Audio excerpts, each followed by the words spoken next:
Hey, got a match to our frozen finger. Joe Garford, 3112, 232nd Street, Queens. Only takes one print to finger someone. Frank felt for many years that his left leg was unnecessary to him. He felt oppressed, that he couldn't be whole until he had it removed. He was oppressed by his leg. It's how he felt. The same way you felt about your pinky. Yes, exactly. You want to tell us what your finger was doing in Frank Hertzberg's freezer? Frank asked if he could keep it. Why? Who would do this surgery? A doctor, I assume, not the sort of thing you try by yourself. I'd take a name. I don't have one to give. You'll excuse me for asking, but who did the surgery on your leg?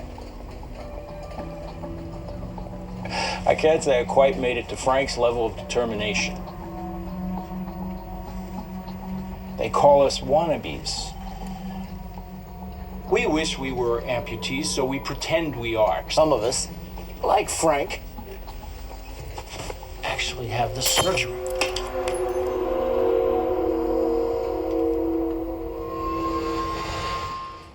This was taken on our honeymoon. He preferred his version. My parents were married for 50 years. My dad would look at my mom and say she made him feel whole. You were away when... I was visiting my mother in Connecticut. Can you imagine if I came home and found him? Did he even think about that? Did you know he was planning on doing this? It was pretty obvious that it was on his mind. He used to strap up his leg and go to this rehab in Trenton and pretend. That damn Joe, what's his name? Kept coming up with new ideas. Here, try this, this'll work. They'll have to take it off now.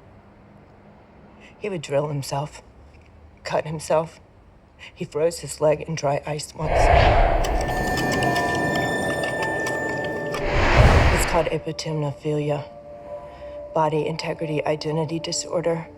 People who hate some part of themselves think it's causing all of their problems. We're hoping you'll be able to help us find whoever did this to Frank before it happens to someone else. Why? Well, it's illegal to perform surgery without a medical license, and this case involves criminally negligent homicide at the least. I didn't want to know. I figured he would get over it. I guess he did.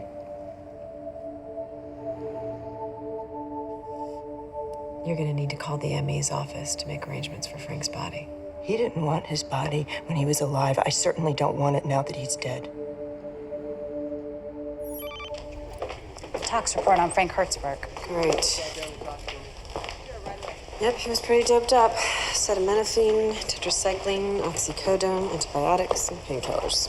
Standard post-op prescriptions. Sulfoxetine. It's a pre-op medication. You can't get a prescription for it. You can only get it at a hospital. You were instructed to stop removing healthy limbs by the Dutch government.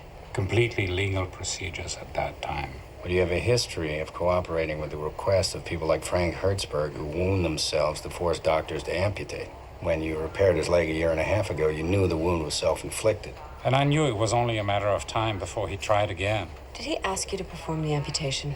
Yes, but I refused.